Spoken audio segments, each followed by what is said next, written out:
Faixa 12. Capítulo 4. Chegando à taverna, Chichikov mandou parar o carro por 2 motivos.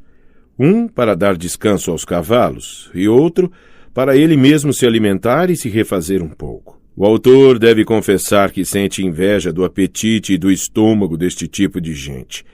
Para o autor, nada, absolutamente nada, significam todos esses grandes senhores que vivem em Petersburgo e Moscou e passam o seu tempo em meditações sobre o que irão comer amanhã e que espécie de almoço inventarão para depois de amanhã e que não atacam o tal almoço sem antes despachar uma pílula garganta abaixo. Gente que engole ostras, caranguejos marinhos e outros monstros, e depois viaja para as estações de águas de Carlsbad ou do Cáucaso. Não, esses senhores jamais despertaram a sua inveja.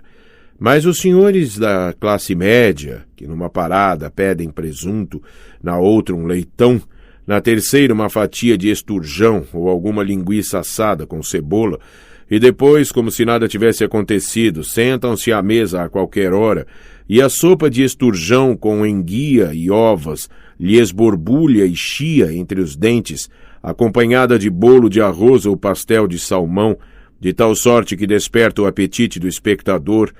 Estes senhores, estes sim, gozam de um invejável dom divino.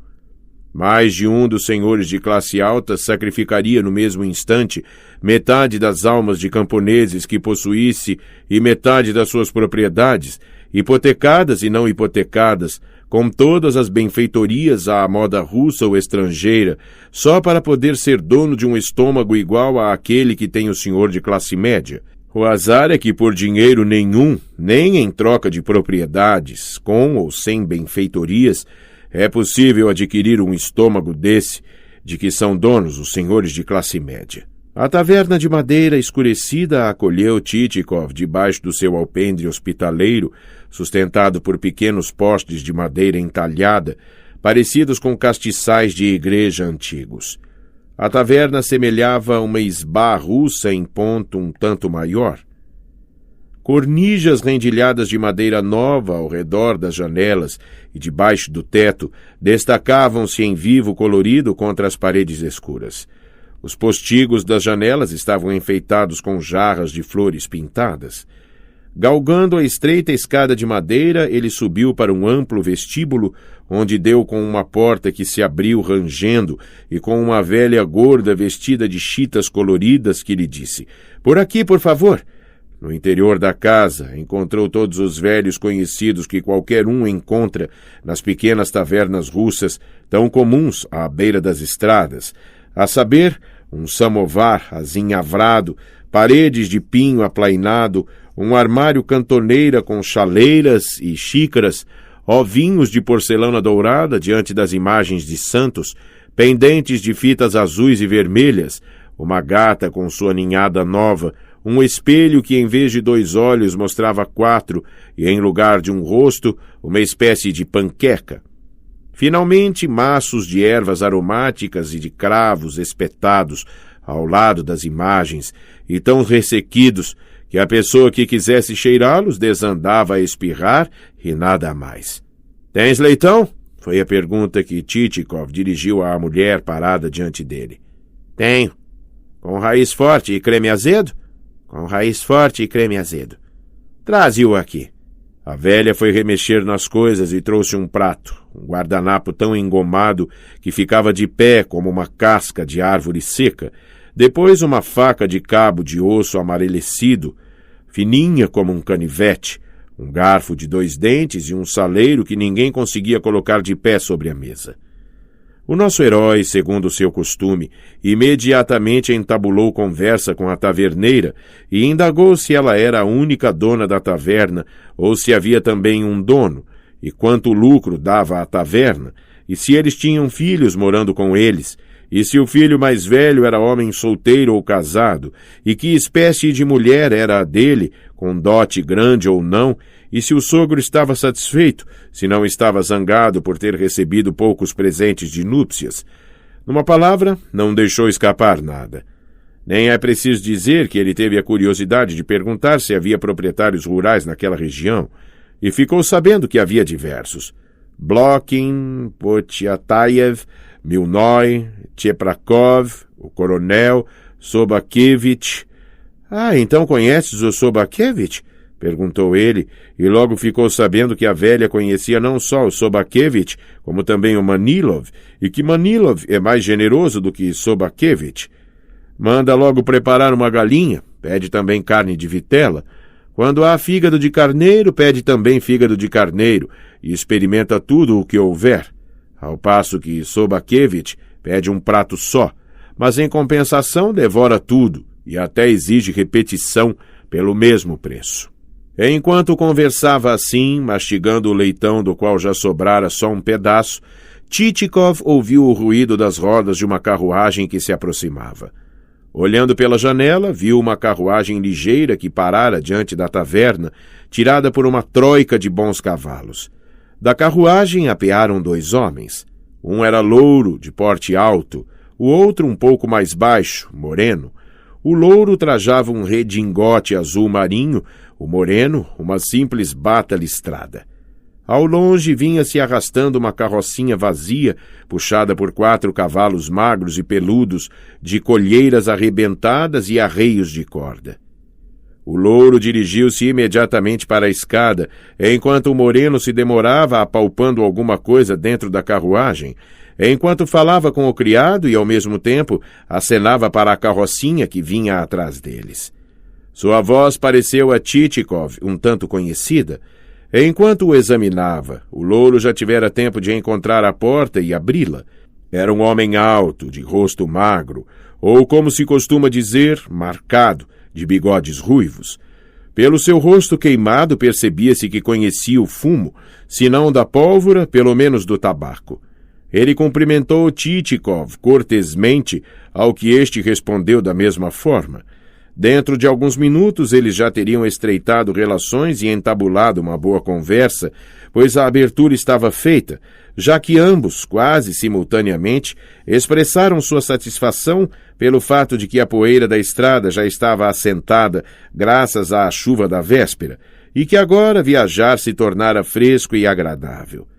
Mas nisso entrou o seu companheiro moreno, que arrancou o boné da cabeça, atirou-o sobre a mesa e afofou com gesto vaidoso a sua vasta cabeleira negra.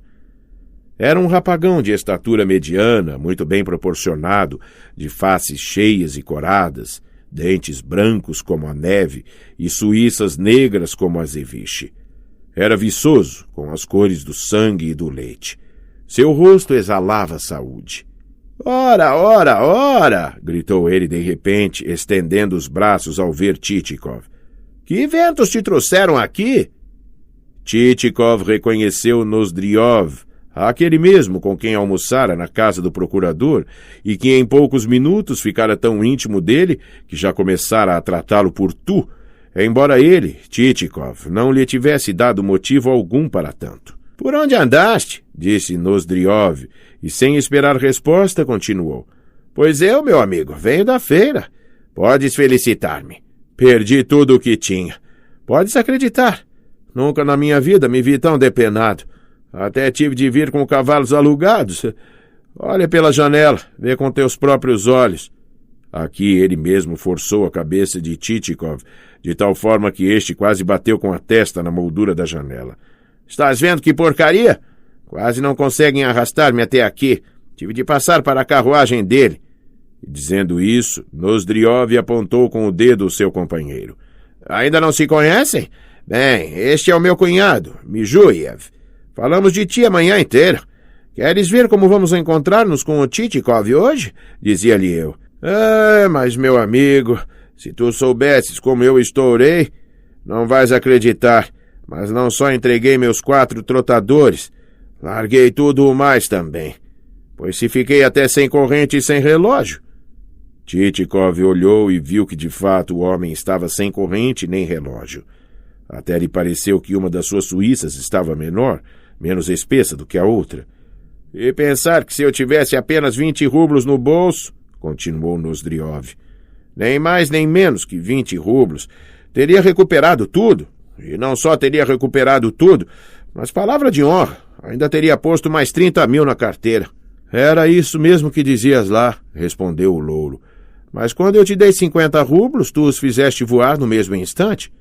Eu não os teria perdido. Por Deus que não teria. Foi uma burrada que eu fiz. Não fosse por isso, eu não os teria perdido.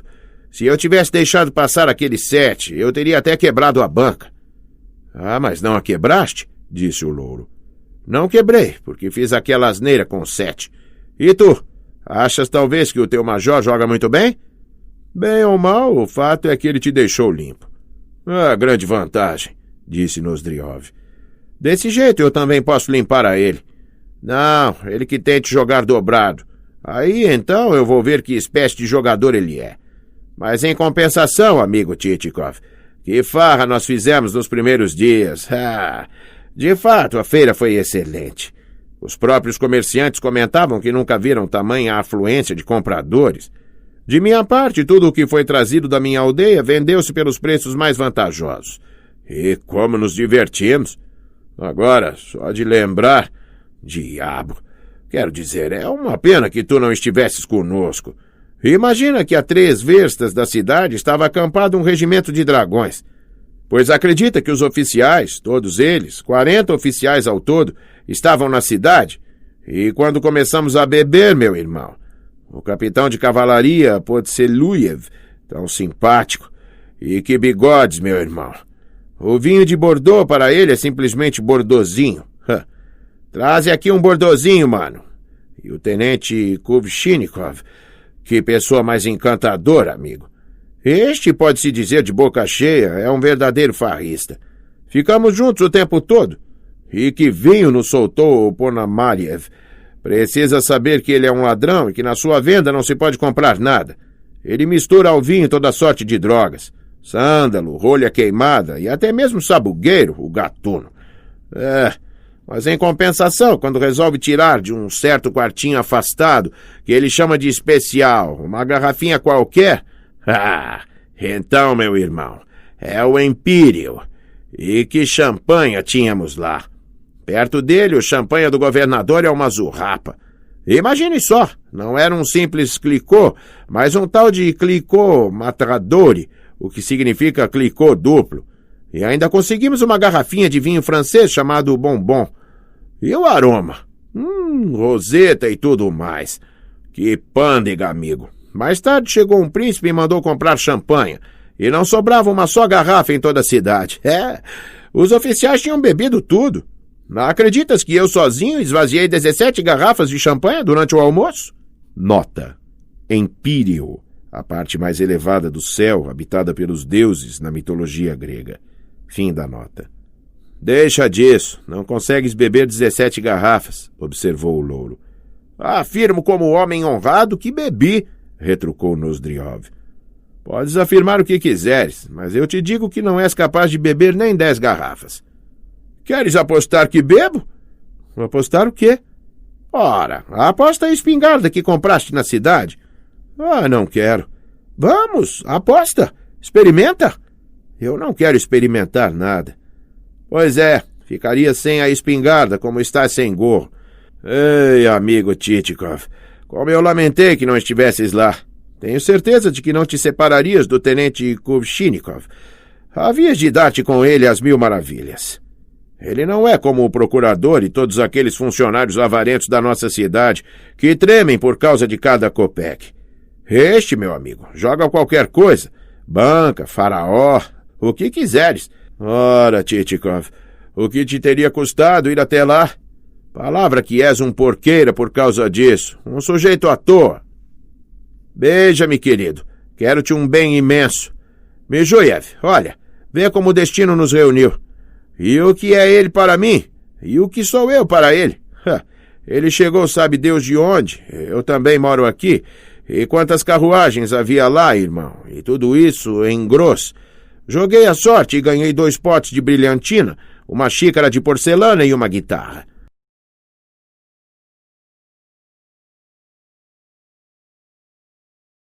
Uma vez e perdi tudo. Miséria. E ainda 6 rublos mais. Mas se soubesses que mulherengo é esse Kubchinikov, fomos juntos a quase todos os bailes. Havia uma dona toda enfeitada de babados e franzidos e sei lá o que mais. Eu só pensei, que diabo. Mas o Kubchinikov, estou te dizendo, ele é um danado mesmo. Sentou-se ao lado dela e toca a derramar galanteios, e ainda por cima em língua francesa. É incrível, mas o homem não deixava escapar nenhuma reles camponesa. Ele chama isso aproveitar os moranguinhos. E que peixes, que filés de esturjão maravilhosos levaram para lá. Eu até trouxe um comigo. Por sorte, lembrei-me de comprá-lo quando ainda tinha dinheiro no bolso. Mas tu, para onde vais agora?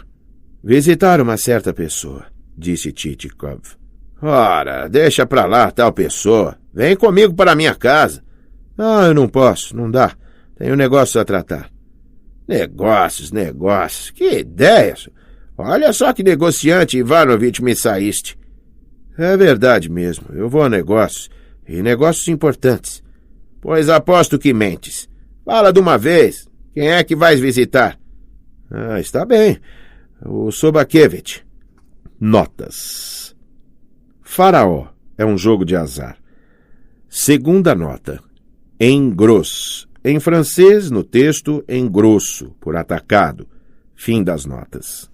Aqui, Nozdriov desandou a rir numa cascata daquelas gargalhadas de homem viçoso e sadio que mostram duas fileiras de dentes, alvos como torrões de açúcar, que sacodem as bochechas e fazem com que o vizinho, 3 aposentos adiante, acorde sobressaltado, arregalando os olhos e exclamando: "Mas o que foi que deu nele?" "Ei, o que é que isso tem de tão engraçado?" disse Chichikov, meio desapontado com aquele riso. Mas Nozdriov continuava a gargalhar convulsivamente, repetindo: "Ai, tem piedade, por Deus! Que eu arrebento de rir!" "Eu não vejo graça nenhuma. Eu lhe dei minha palavra", disse Chichikov. "Mas tu vais arrepender-te de estares vivo quando chegares lá. Aquele ali é um avarento de marca maior. Eu conheço o teu caráter. Vais sofrer uma decepção cruel se pensas encontrar ali uma mesinha de jogo ou uma boa garrafa de um bombom qualquer. Escuta, amigo, manda ao diabo o Sobakevich e vem para minha casa comigo. Eu vou te servir um esturjão daqueles. O Ponomariev, aquele animal, desfazia-se em mesuras. É só para o senhor, pode revirar a feira toda, não vai encontrar outro igual. Mas é um gatuno terrível. Eu lhe disse isso bem na cara. Tu e o nosso comprador, 2 grandes velhacos é o que sois. E o safado só fica rindo, alisando a barba. Eu e o Kubchinikov íamos todas as manhãs comer na venda dele. Ah, mas ia me esquecendo de te contar. Sei que agora não vais deixar-me em paz, mas já te vou avisando. Não vendo nem por 10.000 rublos. Porfírio! Gritou ele pela janela para o seu criado, que segurava uma faca numa das mãos e na outra uma casca de pão com um pedaço de esturjão que tivera a sorte de conseguir cortar de passagem enquanto retirava alguma coisa do carro. Porfírio! Gritava Nozdriov. Traze aqui o cachorrinho! Mas que filhote! Continuou ele, dirigindo-se a Chichikov. É roubado. O dono não queria vendê-lo por preço nenhum. Eu até lhe ofereci a égua Lazan que recebi em troca do Kvostiryov, recordas? Chichikov, na verdade, nunca tinha visto nem a égua Lazan, nem o tal Kvostiryov. Patrão, não vai querer comer alguma coisa? Perguntou nesse momento a velha, aproximando-se dele. Não quero nada. Ei, irmão, que pândega que foi. Mas por outra, traze aqui um cálice de vodka. Que vodka tens aí? De anis, respondeu a velha. Está bem, traze a vodka de anis, disse Nozdriov. Então um cálice para mim também, disse o louro. No teatro havia uma atriz que cantava como um canário, a danada. Kubchinikov, que estava sentado ao meu lado, falou: Eita, irmão, isso é caso de aproveitar o moranguinho, hein? Devia haver umas 50 barracas. O Fenardi girou que nem um moinho durante 4 horas seguidas. Nesse momento, ele recebeu o cálice das mãos da velha, que lhe fez uma reverência profunda. "Ah, traze aqui o bichinho!" berrou ele, vendo Porfírio, que entrava com o cachorrinho. Esse Porfírio trajava uma bata acolchoada, parecida com a do seu amo, mas muito mais encebada. "Traze o bichinho aqui! Deixa-o aqui, no chão!" Porfírio pôs o filhote no chão e o cachorrinho, esticando as 4 patas, ficou a cheirar o solo.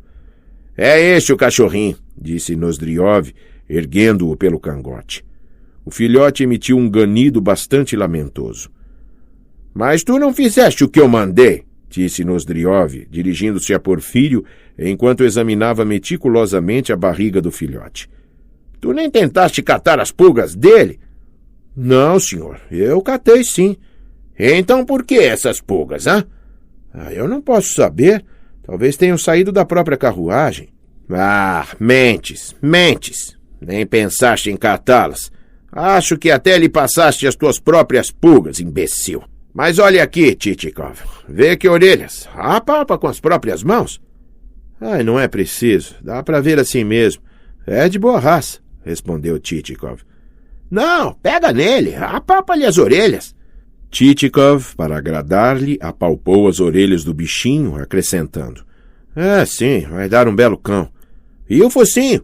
Sentes como é frio? Toca com a mão." Não querendo melindrá-lo, Titikov tocou no focinho do filhote e disse: Tem bom faro." "Um autêntico perdigueiro", continuou Nosdriov. "Confesso que faz muito tempo que eu estava cobiçando um perdigueiro. Toma aí, Porfírio, leva-o embora."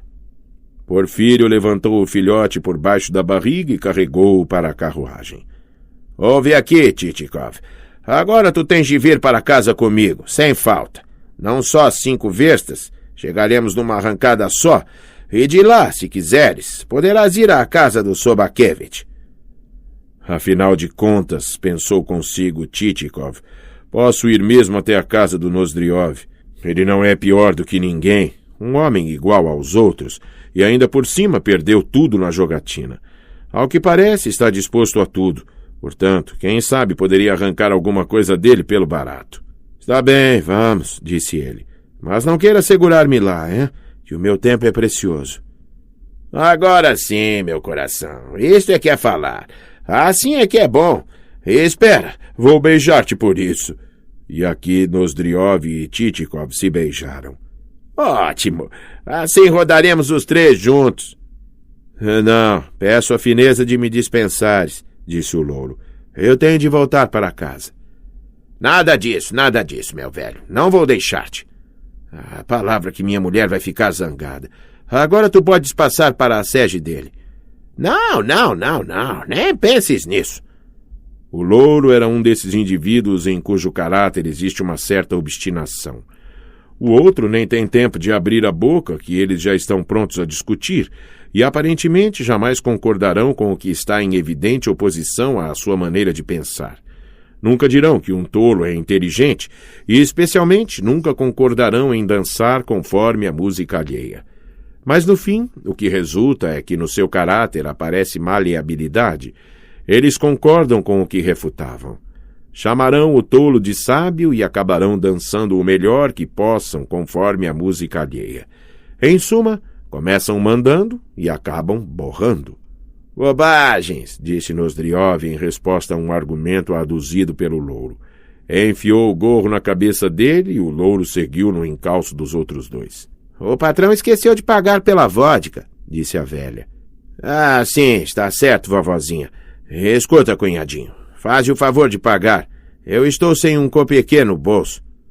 "Quanto é?" disse o cunhadinho. "Pouca coisa, paizinho. Só 20 copequês", disse a velha. "Ah, que exagero! Dá-lhe metade que chega e sobra." "É pouco, patrão", disse a velha, mas aceitou o dinheiro agradecida e até correu esbaforida para abrir-lhes a porta. Ela não sofria prejuízo, pois tinha cobrado 4 vezes o valor da vodka. Os viajantes acomodaram-se. A sege de Titikov rodava emparelhada com aquela na qual se instalaram Nosdriov e o seu cunhado, e por isso os 3 podiam conversar à vontade durante o caminho. Atrás dele seguia, atrasando-se o tempo todo, a pequena carruagem de Nozdriov, puxada pelos magros cavalos de aluguel. Nesta viajava Porfírio com o cachorrinho. Considerando que a conversa dos 3 viajantes não continha maior interesse para o leitor, faríamos melhor se disséssemos alguma coisa a respeito do próprio Nozdriov, ao qual, quiçá, caberá um papel de não pouca importância no nosso poema. A fisionomia de Nozdriov já deve ser algo conhecida do leitor. É do tipo que todo mundo já teve oportunidade de encontrar muitas vezes.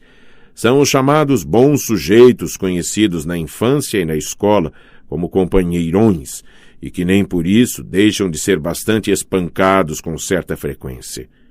No seu rosto há sempre um quê de franco, aberto, disposto. Entabulam relações rapidamente e, sem perda de tempo, passam a nos tratar por tu. Fazem amizade de repente, e ao que parece para todo sempre, mas quase sempre acontece que o novo amigo briga com eles na mesma noite, numa noitada entre amigos. Eles são sempre tagarelas, farristas, boêmios, gente saliente. Aos 35 anos, Nozdriov era, sem tirar nem pôr, o mesmo dos 18 e dos 20, sempre pronto para uma farrinha. O casamento não o modificara em nada, tanto mais que a esposa não demorara a transferir-se para o outro mundo, deixando 2 garotinhos dos quais ele positivamente não precisava. Quem tomava conta das crianças era uma ama seca bonitinha. Nozdriov não conseguia ficar em casa por mais de um dia.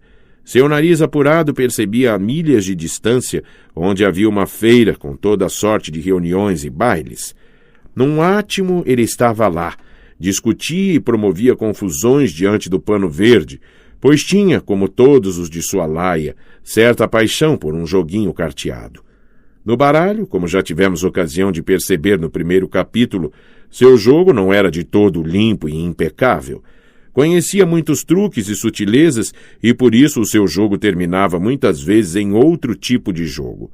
Ou levava uma surra de botinadas, ou então recebia um tratamento especial à custa de suas despesas e excelentes suíças, a tal ponto que muitas vezes voltava para casa com uma única suíça e esta mesma bastante rala.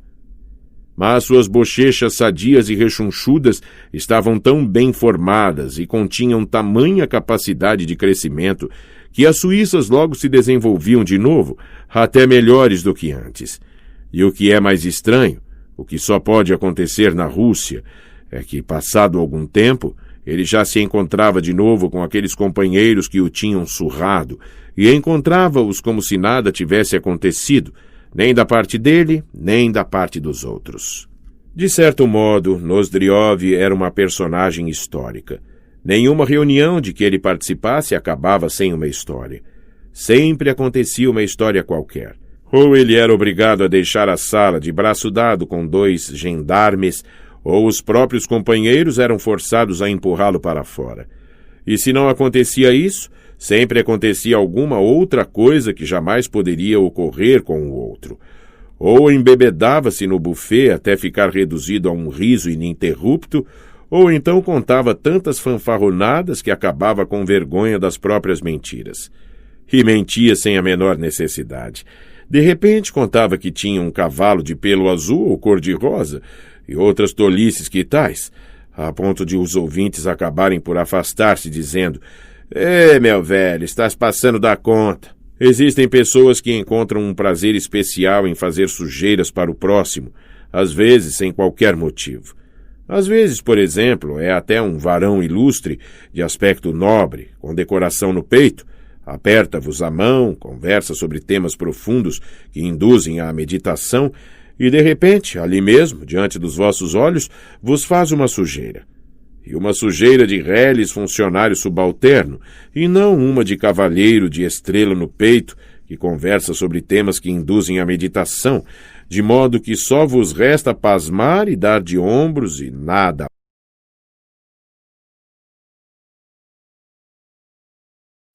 Nozdriov alimentava essa mesma e estranha paixão. Aquele que mais dele se aproximasse, mais depressa sofreria a sua ação daninha. Uma intriga sem pé nem cabeça, um casamento desmanchado, um negócio desfeito. e nem por isso ele se considerava seu inimigo. Pelo contrário, se por acaso se encontrasse de novo com a vítima, tratava-a com toda a cordialidade e até reclamava: "És um grande tratante, nunca vens visitar-me." Sob muitos aspectos, Nozdriov era um homem multifacetado, isto é, um homem de 7 instrumentos. No mesmo instante, ele vos propunha fazer qualquer viagem, nem que fosse ao fim do mundo, entrar em qualquer espécie de empreendimento, trocar tudo o que tivesse por tudo o que quisesseis. Espingarda, cachorro, cavalo, tudo era objeto de barganha, mas de fato sem fins lucrativos. Era simplesmente devido a uma certa insopitável esperteza e vivacidade de caráter. Se na feira ele tinha a sorte de encontrar um simplório e depená-lo no jogo, comprava montes de tudo o que antes lhe caíra sob os olhos, nas barracas: arreios, incenso, lenços para a ama, um potro, uvas passas, um lavatório de prata, linho holandês, semolina, tabaco, pistolas, arenques, quadros, amolador de facas, panelas, botas, louça de faiança, até gastar o dinheiro todo. É verdade que rara era a vez em que essas coisas chegavam até a sua casa. Geralmente no mesmo dia tudo isso passava às mãos de outro jogador mais afortunado, às vezes até acrescido do próprio cachimbo com piteira e tabaqueira, outras vezes mesmo dos 4 cavalos com tudo o mais. Carruagem e cocheiro, de modo que o ex-dono de tudo saía, de casaquinho breve ou simples bata, em busca de um amigo qualquer, para aproveitar a sua condução. Assim era Nozdriov. Quem sabe dirão que ele é um tipo superado, que Nozdriov não existe mais hoje em dia. Infelizmente, não terão razão os que assim falarem. Nozdriov ainda permanecerá por muito tempo neste mundo, e não será fácil exterminá-lo. Ele está entre nós por toda a parte, e quiçá apenas traja um cafetã diferente. Mas os seres humanos são superficiais e pouco perspicazes, e um homem de roupa diferente lhes parece um outro homem. Nesse meio tempo, os 3 veículos já haviam estacionado diante dos degraus da casa de Nozdriov. A casa não estava de modo algum preparada para recebê-los. No meio da sala de jantar erguia-se um cavalete de madeira e 2 mujiques encarapitados nele caiavam as paredes ao som de uma cantilena interminável. O soalho estava todo salpicado de cal. Nozdriov mandou imediatamente que os homens e o cavalete desocupassem o local e saiu correndo para o outro aposento a fim de dar ordens. Os hóspedes ouviram-no encomendando o almoço ao cozinheiro. Percebendo isso, Tchitchikov, que já começava a sentir um certo apetite, compreendeu que antes das 5 horas eles não se sentariam à mesa. Nozdriov voltou e levou seus visitantes para verem tudo o que havia na sua aldeia, e em pouco mais de 2 horas mostrou-lhes absolutamente tudo, de modo que nada mais restou para mostrar. Em primeiro lugar, foram examinar a estrebaria, onde viram 2 éguas, uma tordilha e outra alazã, depois um potro baio de aspecto insignificante, pelo qual Nozdriov jurava ter pago 10.000 rublos. "Não pagaste 10.000 por ele", observou o cunhado. "Ele não vale nem 1.000. "Ah, palavra que dei 10.000, disse Nozdriov. "Podes dar quantas palavras quiseres", respondeu o cunhado. "Pois então, queres fazer uma aposta?", disse Nozdriov. O cunhado não queria fazer uma aposta. Depois Nozdriov mostrou-lhes umas cocheiras vazias, onde antes também houvera bons cavalos. Na mesma cavalariça viram um bode, que, segundo uma velha superstição, era indispensável para o bem-estar dos cavalos, o qual aparentemente dava-se muito bem com eles, pois passeava debaixo das suas barrigas como na própria casa. A seguir, Nozdriov levou-os para lhes mostrar um filhote de lobo preso numa corrente. "Este é o lobinho", disse ele. "Eu o alimento com carne crua de propósito. Quero que ele seja uma verdadeira fera." Foram depois visitar a lagoa, onde, segundo Nozdriov, havia peixes tão grandes que 2 homens mal conseguiam puxar da água um deles. Informação esta do qual o seu parente não deixou de duvidar imediatamente. "Tchitchikov", disse Nozdriov, "eu vou mostrar-te um par de cães excelentes. A musculatura das coxas é de espantar. O focinho é uma agulha." e levou-os até uma casinha muito bonita e bem construída no meio de um amplo pátio cercado por todos os lados.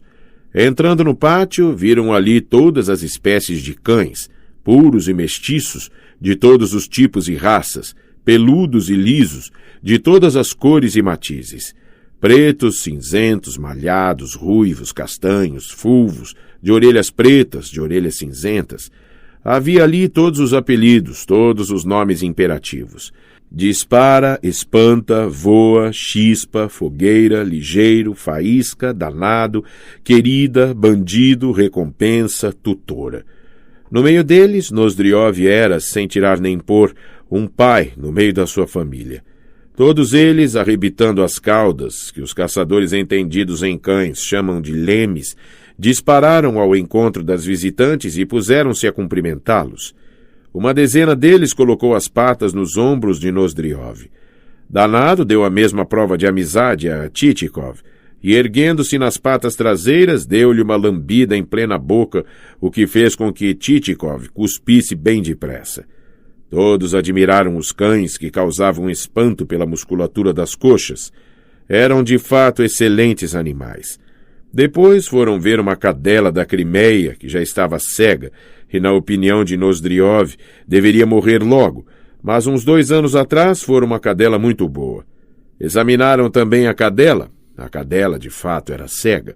Em seguida foram olhar o moinho de água, onde faltava o adejador, a peça na qual se apoia a mó superior, que gira rapidamente no fuso, radeja, na maravilhosa expressão do mujique russo. E aqui, neste lugar, logo haverá uma forja, disse Nosdriov.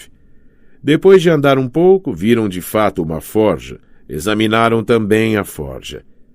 Neste campo aqui, disse Nosdriov, apontando o campo com o dedo, é tal a quantidade de lebres que nem dá para enxergar a terra. Eu mesmo apanhei uma pelas patas traseiras com as mãos. Ah, deixa disso. Não dá para apanhar uma lebre com as mãos, observou o cunhado. Pois eu apanhei, e apanhei mesmo, respondeu Nosdriov. E agora vou levar-te, continuou, dirigindo-se a Chichikov, para ver o limite onde terminam as minhas terras. Nosdriov conduziu os seus hóspedes através de um campo que era em boa parte constituído de montículos. Os hóspedes tiveram de abrir caminho por entre alqueives e sulcos lavrados. Chichikov começava a sentir-se cansado. Em muitos lugares brotava a água sob o peso dos seus pés, tão baixo era o terreno. A princípio, eles ainda se poupavam e pisavam com todo o cuidado, mas depois, vendo que isso de nada adiantava, começaram a andar de qualquer jeito, em frente, sem reparar onde a lama era maior ou menor. Tendo vencido uma boa distância, divisaram com efeito o tal limite, que consistia em um pequeno marco de madeira e um fosso estreitinho. Este é o limite, disse Nosdriov. Tudo o que está vendo deste lado, tudo isso é meu.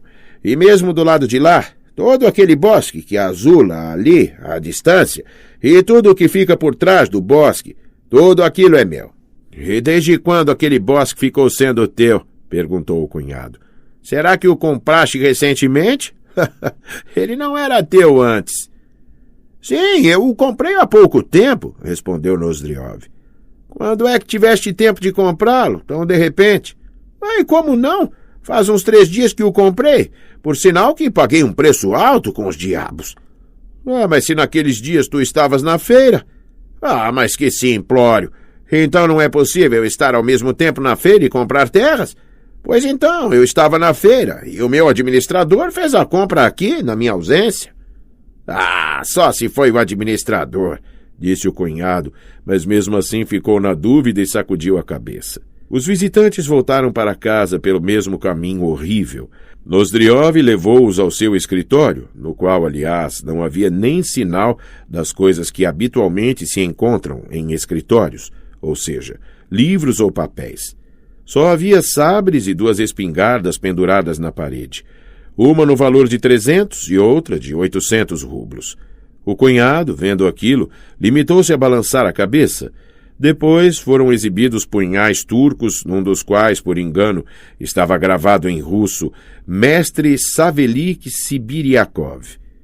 Em seguida, o anfitrião mostrou-lhes um realejo que pôs a funcionar imediatamente. O realejo até que não tocava mal, mas parece que alguma coisa aconteceu no seu interior, porque a mazurca terminava com a canção Marlborough foi para a guerra, e Marlborough foi para a guerra terminava inesperadamente numa velha valsa muito conhecida. Nozdriov já parara de dar-lhe corda havia tempo, mas o realejo tinha um rolo muito animado que não queria sossegar de maneira alguma e que ficou ainda por muito tempo assobiando por sua própria conta. Então chegou a vez da exibição de cachimbos, de madeira, de barro, de espuma, curados e não curados, forrados de camurça e não forrados, um chibuque turco de boquilha de âmbar, recém-ganho no jogo, uma tabaqueira bordada por certa condessa que, numa estação postal, apaixonara-se perdidamente por ele e que tinha, na sua opinião, mãozinhas do mais refinado superflu, palavra esta que, para ele, parecia significar o cúmulo da perfeição. Após um antepasto de esturjão, sentaram-se à mesa, finalmente, já quase às 5 horas. O bem comer, obviamente, não constituía o interesse principal na vida de Nozdriov. As iguarias não representavam papéis de relevo. Algumas estavam chamuscadas, outras meio cruas. Percebia-se que o cozinheiro se deixava guiar mais por uma espécie de inspiração e punha na panela o que lhe aparecia mais à mão. Se era a pimenta que estava mais perto, punha pimenta. Se era repolho, metia repolho. Socava leite, presunto, ervilhas. Em suma, um vale-tudo. Desde que esteja quente, um sabor qualquer há de aparecer. Em compensação, Nozdriov caprichava nos vinhos. Ainda antes de servirem a sopa, ele já enchera para cada convidado um grande copo de vinho do Porto e outro de Haute Sauternes, porque nas capitais da província e cidades distritais não existe o Sauternes simples. Em seguida, Nozdriov mandou trazer uma garrafa de um Madeira como nem o marechal de campo bebera igual. Com efeito, o Madeira até queimava a boca, porque os comerciantes, conhecendo o paladar dos proprietários rurais, que gostavam do bom Madeira, reforçavam-no impiedosamente com rum e às vezes até o batizavam com vodka real, na certeza de que os estômagos russos resistem a tudo. Depois, Nozdriov mandou vir mais uma garrafa toda especial, que, segundo dizia, era uma combinação de Bourgognon-Champagnon. Ele enchia os 2 copos dos seus convidados, à direita e à esquerda, tanto do cunhado como de Tchitchikov, com muita assiduidade. Mas Tchitchikov reparou, de soslaio, que ele não se servia com a mesma frequência. Esta observação o pôs de sobreaviso, e toda vez que Nozdriov começava a falar muito ou a servir o cunhado, Tchitchikov esvaziava rapidamente o seu copo para dentro do prato. Pouco depois, trouxeram uma aguardente de sorvas, que tinha, no dizer de Nozdriov, um sabor de pura nata, mas na qual, surpreendentemente, percebia-se o cheiro de vodka da mais ordinária, em toda a sua força.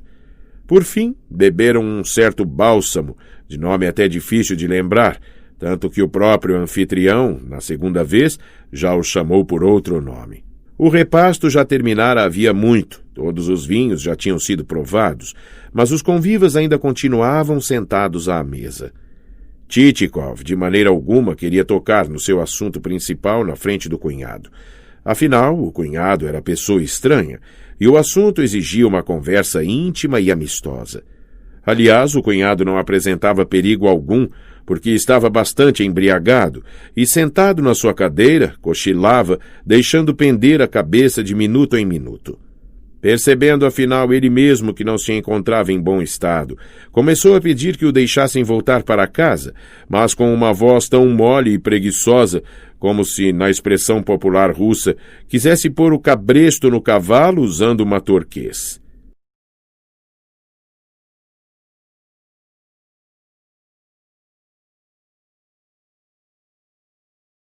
Nada disso, não vou deixar, disse Nozdriov. Não me magoes, meu amigo, deixa-me ir, dizia o cunhado. Senão ficarei muito magoado. Ah, tolices, bobagens. Vamos arrumar já uma mesinha de jogo. Arruma o teu jogo sozinho, mano. Eu não posso ficar. Minha mulher vai reclamar muito. Eu preciso contar-lhe como foi a feira. É preciso, mano. É preciso agradá-la, sabe? Não. Não me detenhas mais. Ora, manda tua mulher para... Que grandes coisas tens para fazer com ela, hã? Não, mano. Ela é tão distinta e fiel. Presta-me tantos serviços. Acredita, fico até com lágrimas nos olhos. Não me prendas mais. Eu vou partir, como um homem de bem. Asseguro-te isso em sã consciência. Ele que se vá. De que serve ele neste estado? Disse Titikov a Nozdriov em voz baixa. É mesmo, disse Nozdriov. Detesto este tipo de derretimentos. E acrescentou em voz alta. Pois bem, vai com o diabo. Vai derreter-te com a tua mulher, molengão. Não, mano, não me insultes. Não me chames de molengão, respondeu o cunhado. Eu devo a minha vida a ela. É tão bondosa, tão meiga, faz-me tantos carinhos. Fico comovido até as lágrimas. Ela vai perguntar o que eu vi na feira. Preciso contar-lhe tudo. Ela é tão boazinha. Então vai de uma vez. Conta-lhe as tuas lorotas. Aqui está o teu gorro. Não, irmão, tu não deves referir-te a ela dessa maneira. Dessa maneira, pode-se dizer, é a mim que ofendes. E ela é tão boazinha. Pois então, vai voando pra ela. Anda! Sim, mano, eu vou.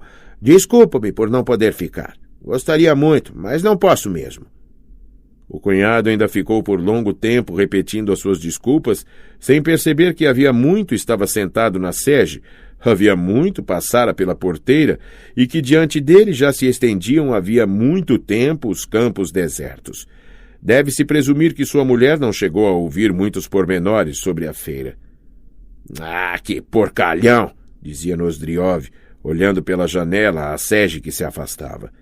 Como se foi arrastando! O cavalinho lateral não é mau. Há muito que estou de olho nele. Mas com aquele ali não se pode resolver nada. Um molengão. Molengão e nada mais. Depois disso, entraram na sala. Porfírio trouxe as velas e Titikov viu de repente nas mãos do anfitrião um baralho de cartas surgido não se sabe de onde. Como é, irmão? Disse Nozdriov, apertando os lados do baralho com os dedos de maneira a curvá-lo, fazendo com que arrebentasse e saltasse o invólucro de papel. Vamos, só como passatempo. Eu abro a banca com 300 rublos. Mas Titikov fingiu que não ouvira nada nem percebera do que se tratava e disse, como quem se lembra de repente. Antes que eu esqueça, tenho um pedido para te fazer. Que pedido? Primeiro, promete que vais atendê-lo. Mas que pedido é esse? A tua palavra primeiro. Como queiras. Palavra de honra? Palavra de honra. O pedido é o seguinte. Tu deves ter muitos camponeses que já morreram e ainda não foram riscados das tuas listas de recenseamento. Tenho sim. E então? Quero que os passes para mim, para o meu nome.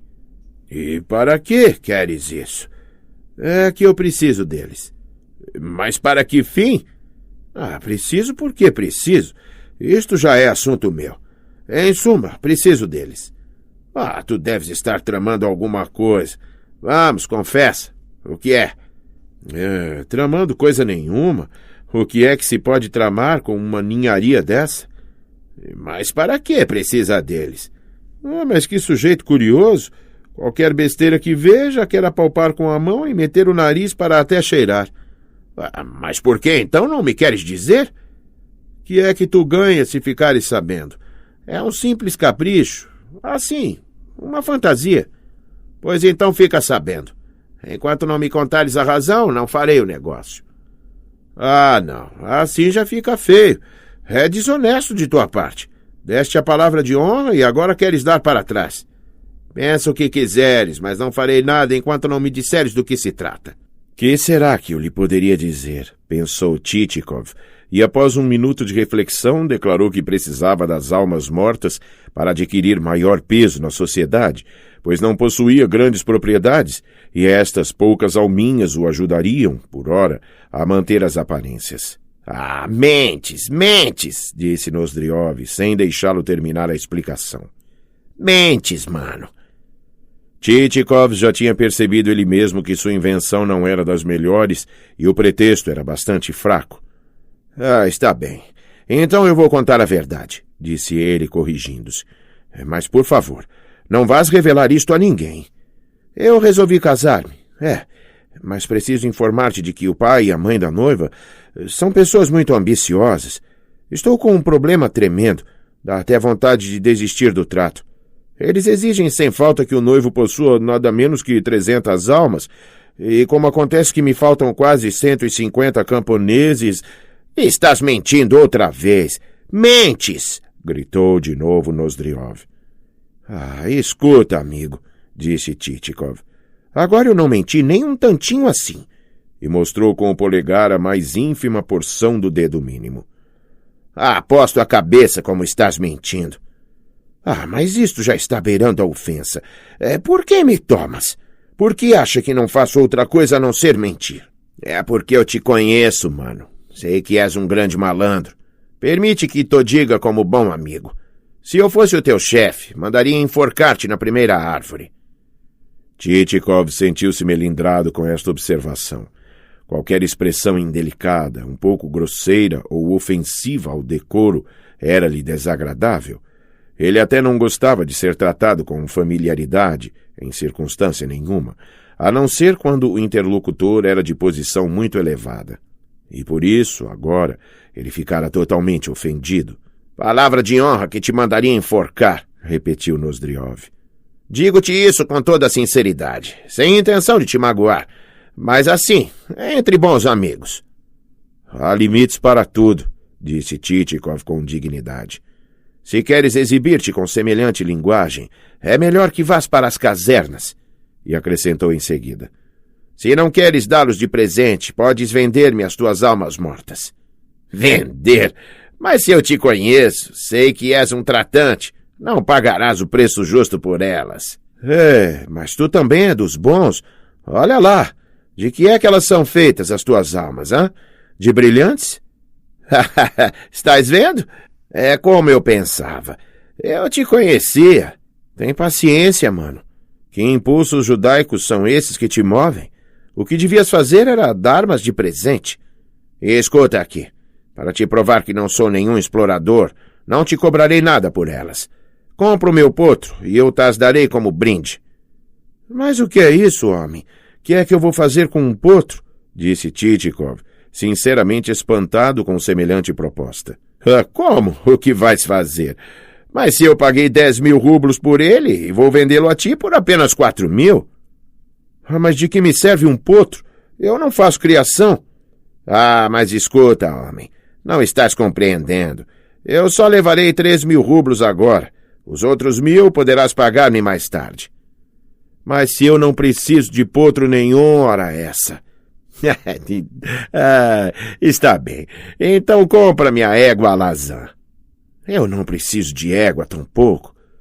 Pela égua e mais o tordilho que viste na estrebaria, eu te cobrarei apenas 2.000 rublos. Eu já te disse que não preciso de cavalos.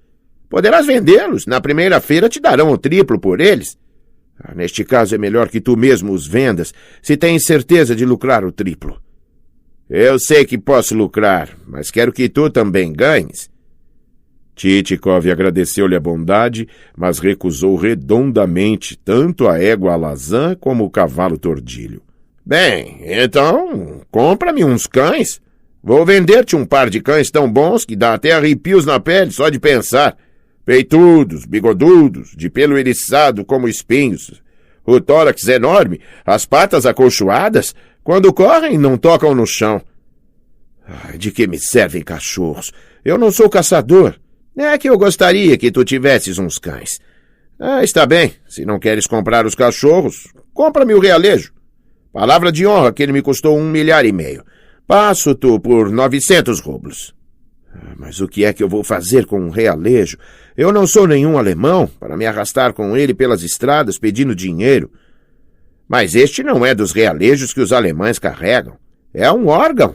Examina-o bem. É tudo de mogno. Vou mostrar-te já. Aqui, Nozdriov, agarrando Chichikov pela mão, começou a arrastá-lo para outra sala, e por mais que este fincasse os pés no chão e protestasse que já sabia que espécie de realejo era, foi obrigado a escutar mais uma vez como é que Marlborough foi para a guerra. Se não queres comprar a dinheiro, tenho outra ideia. Ouve. Eu te darei o realejo, e quantas almas mortas eu tiver, em troca da tua sege e mais 300 rublos de quebra. Hã? Era só o que faltava. Como é que eu vou transportar-me depois? Eu te darei outra carruagem? Vem para o alpendre, eu te mostro. É só pintá-la e ficará como nova. Mas este sujeito está endemoniado, pensou consigo mesmo Chichikov, e decidiu desvencilhar-se de qualquer maneira de quaisquer carruagens, realejos e todas as espécies de cães, não obstante os arrepiantes pelos eriçados e patas acolchoadas. Mas se eu te ofereço a carruagem, o realejo e todas as almas mortas, pô? Eu não quero, disse Chichikov mais uma vez. Mas por que é que não queres? Eu não quero porque não quero. Simplesmente, pô. E basta. Mas como és difícil, homem. Estou vendo que contigo não dá para fazer como se faz entre bons amigos e companheiros. Que sujeito. Palavra. Logo se vê que és um homem de duas caras. Mas será que tenho cara de bobo? Eu? Pensa bem. Para que iria eu adquirir toda sorte de coisas que me são totalmente inúteis? Por favor, não digas mais nada. Agora já te conheço muito bem. És um patife de marca. Mas ouve aqui. Vamos jogar uma partida de banca? Eu aposto todos os defuntos numa cartada e mais o realejo. Jogar banca significa expor-se ao desconhecido, disse Chichikov, enquanto lançava uma olhadela de soslaio para as cartas que o outro tinha nas mãos. Os dois baralhos pareceram-lhe um tanto artificiais e mesmo o colorido do verso tinha um aspecto bastante suspeito. — Por que desconhecido? — disse Nozdriov. — Desconhecido coisa nenhuma. É só ter um pouco de sorte e podes ganhar um mundo. Lá vai ela. Olha a sorte, dizia ele, começando a dar as cartas para espicaçar o interesse do parceiro. — Mas que sorte! Que sorte incrível! Olha! Está saindo! Está saindo! Cá está ele, aquele 9 maldito que me fez perder tudo.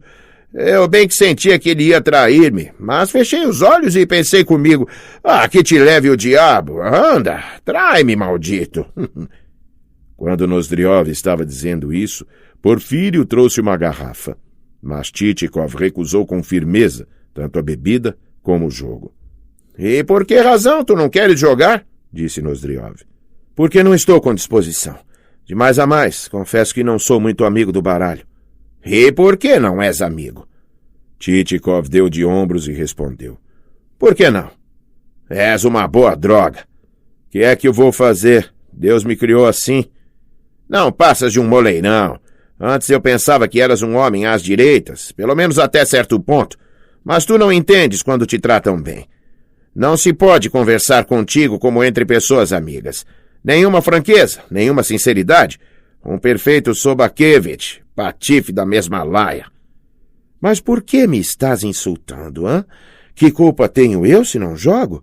Vende-me as almas e pronto, já que és um tipo que treme todo por causa de tal ninharia. Eu não vou vender-te droga nenhuma. Eu já queria dar-te tudo de presente, mas agora não vais receber nada. Nem por 3 reinos vendo-te as almas. Miserável, sovina nojento. Daqui em diante não quero mais relações de espécie alguma contigo. Porfírio, vai dizer ao cavalariço que não dê aveia aos cavalos dele. Eles que passem a feno.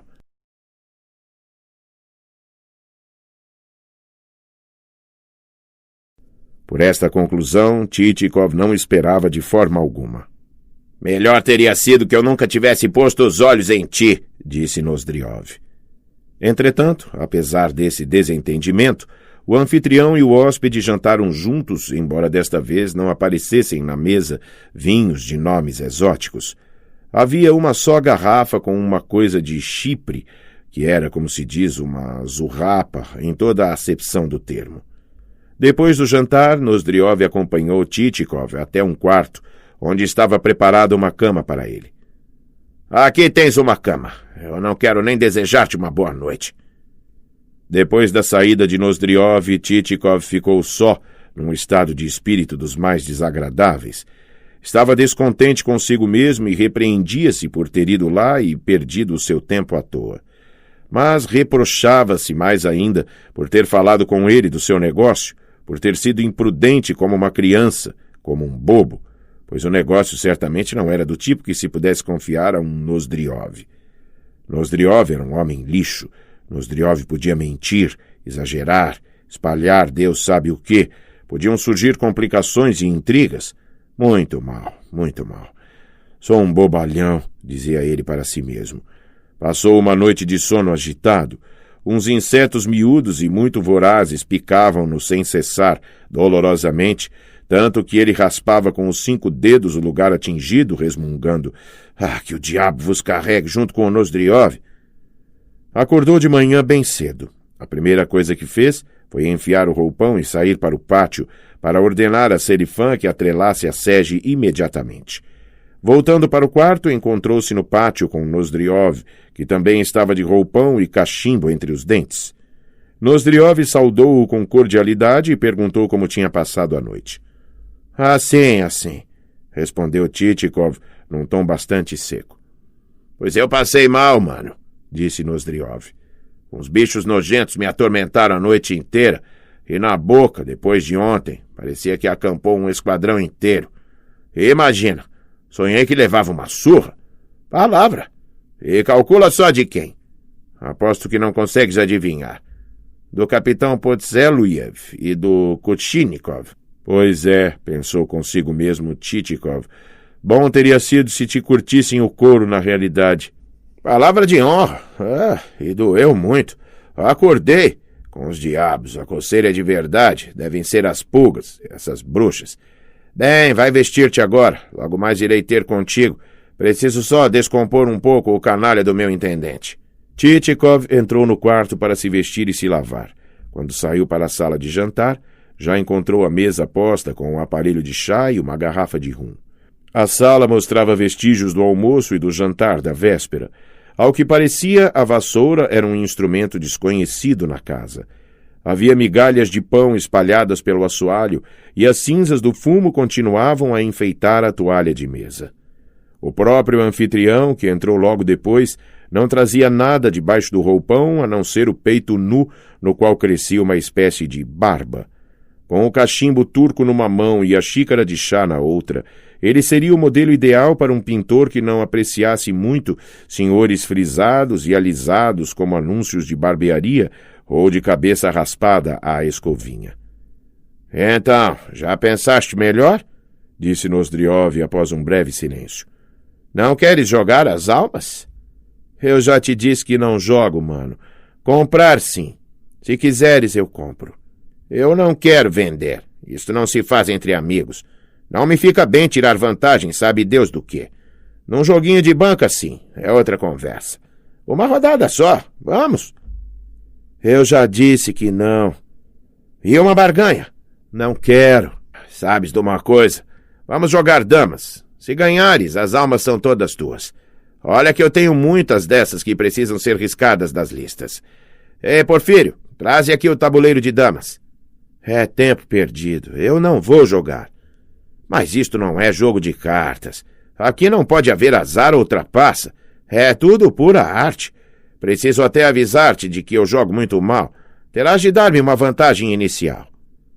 Acho que vou aceitar, pensou Tchitchikov com seus botões. Jogarei uma partida com ele.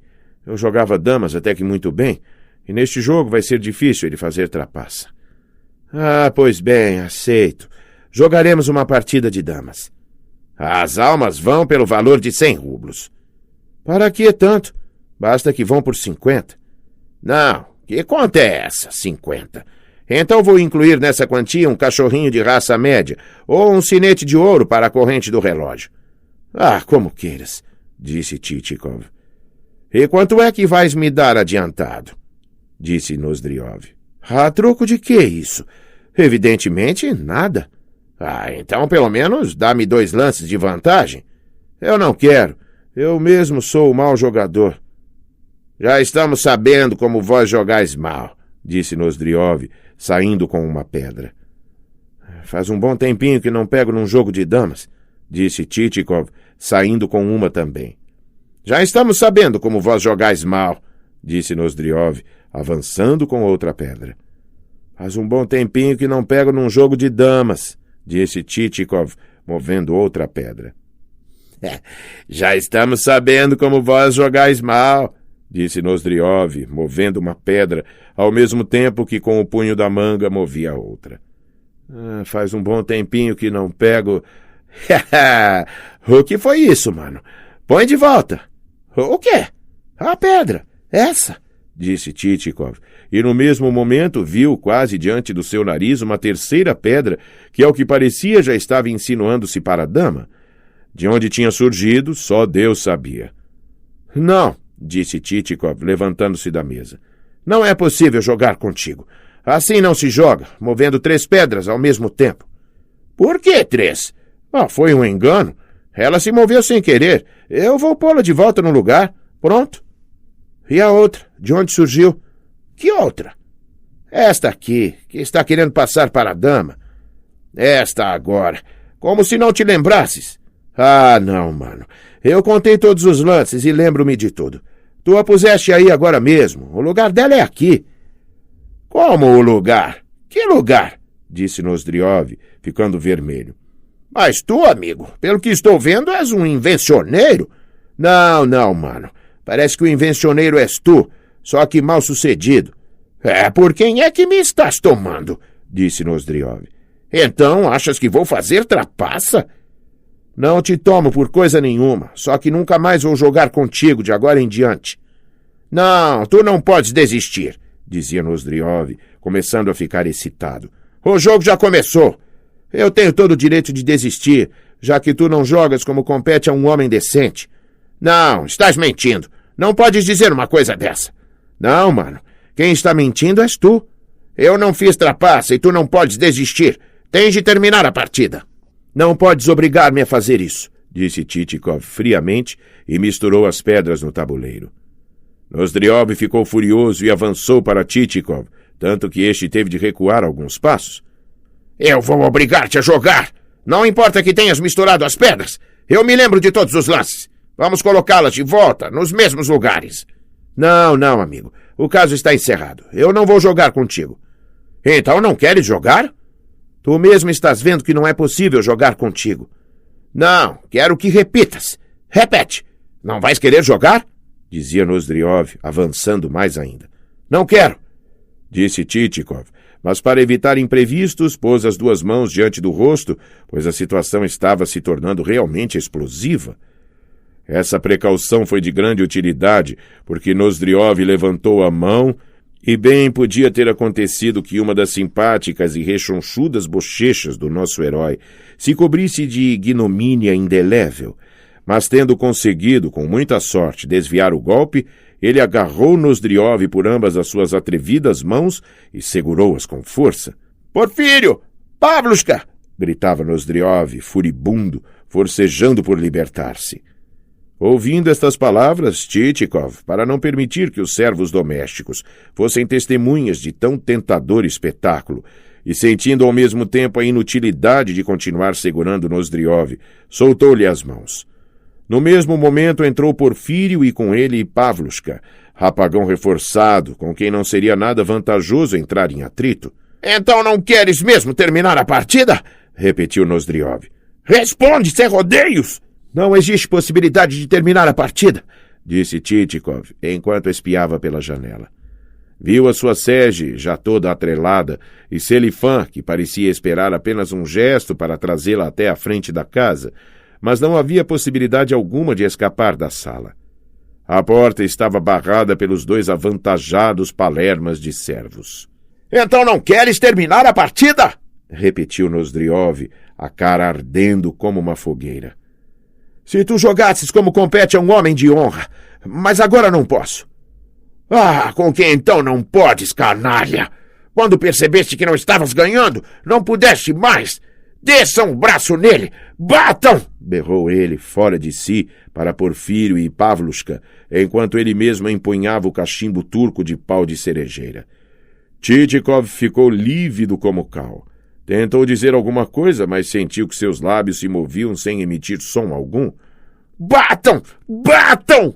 bradava Nozdriov, lançando-se para a frente com o seu chibuque de cerejeira, todo afogueado e suado, como se avançasse para uma fortaleza inexpugnável. Pau nele! Urrava, com a mesma voz com que brada no ardor de uma carga decisiva. Avante, rapaziada! Para o seu pelotão, um jovem tenente impetuoso, cuja coragem insensata já lhe valeu tamanha fama que são necessárias ordens especiais para contê-lo quando as coisas esquentam. Mas o tenente já sentiu o gosto do fogo do combate, tudo gira na sua cabeça, diante dele voa a imagem de Suvorov, ele se lança para perpetrar um ato heróico. Nota: Suvorov, famoso marechal de campo russo. Fim da nota. Avante, rapaziada! Brada ele, atirando-se para a frente sem pensar que está prejudicando o plano da ofensiva geral, que milhões de canos de fuzil apontam pelas seteiras das muralhas altas e inexpugnáveis da fortaleza, que o seu débil destacamento voará pelos ares e que já se ouve o sibilar da bala que calará sua garganta destemperada. Mas se Nozdriov representava o tenente desesperado avançando sobre a fortaleza que ele estava atacando não parecia de modo algum inexpugnável. Pelo contrário, a fortaleza sentia um tal pavor que sua alma parecia ter ido parar nos calcanhares.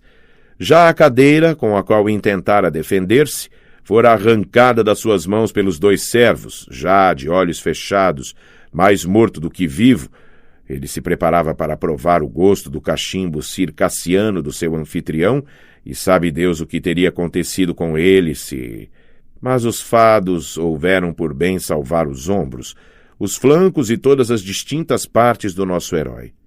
Totalmente inesperado, como que caído do céu, ressoou o tilintar metálico de guizos, ouviu-se claramente o fragor das rodas de uma carroça que parava de repente na frente da casa, e até se ouviu o eco forte do resfolegar pesado dos esbaforidos cavalos da troika que estacara diante dos degraus da casa. Automaticamente, todos olharam pela janela. Um homem de bigodes e sobrecasaca meio militar estava descendo da carroça. Tendo-se informado no vestíbulo, ele entrou na sala naquele mesmo momento, quando Tchitchikov ainda nem tivera tempo de recuperar o fôlego do susto que tomara, e se encontrava na situação mais lamentável em que jamais se viu mortal algum. Queiram informar-me, quem é aqui o Sr. Nozdriov? Disse o desconhecido, olhando com certa perplexidade para Nozdriov, que estava plantado no meio da sala brandindo o cachimbo, e para Tchitchikov, que mal e mal começava a se refazer de sua desvantajosa situação. Permita-me indagar primeiro. Com quem tenho a honra de falar? Disse Nozdriov, aproximando-se do homem. Com o capitão da polícia distrital. E o que deseja? Vim para notificá-lo sobre a intimação que me foi comunicada, segundo a qual o senhor se encontra à disposição da justiça até a decisão final do seu processo. Que asneira é essa? Que processo? Disse Nozdriov. O senhor está envolvido no caso do proprietário Maximov, como parte culpada de agressão pessoal a vergastadas em estado de embriaguez. O senhor está mentindo. Nunca vi mais gordo o tal Maximov. Prezado senhor, permita que lhe comunique que eu sou um oficial. O senhor pode falar neste tom com o seu criado, mas comigo não.